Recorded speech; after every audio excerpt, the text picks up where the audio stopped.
A trailblazer on and off the field, Toledo's Al Baker was recently honored by the African American Legacy Project's Sports Legends Hall of Fame. In part one of his sit-down, he talked about his playing days at Toledo. Tonight, Mark Coons picks up the conversation by looking back at his high school days.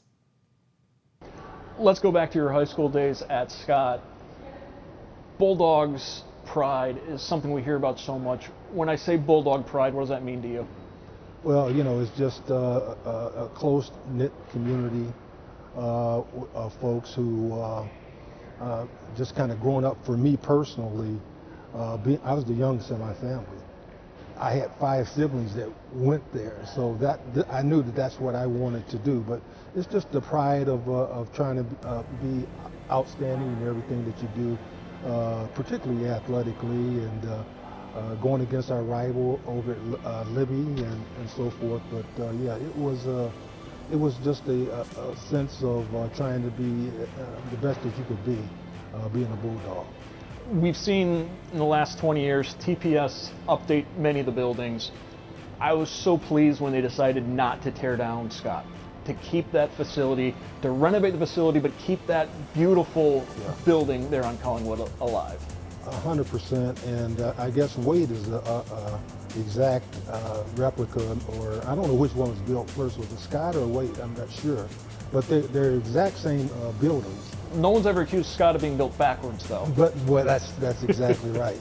But yeah, so yeah, I was very pleased. I was worried at the time because they were talking about tearing down Libby and give the Ovis, and fortunately, I think we were kind of iconic, and they decided, and close to the old West End too, a lot of history there. So we dodged that bullet, and I'm glad we did. How did athletics help you succeed in the business world?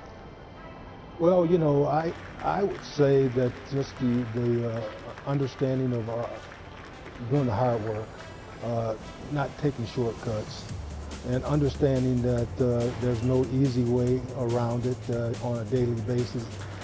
Being the first one at work every day, that type of thing. Of course, I got a lot of that at home as well, being the youngest, but the work ethic was a big deal.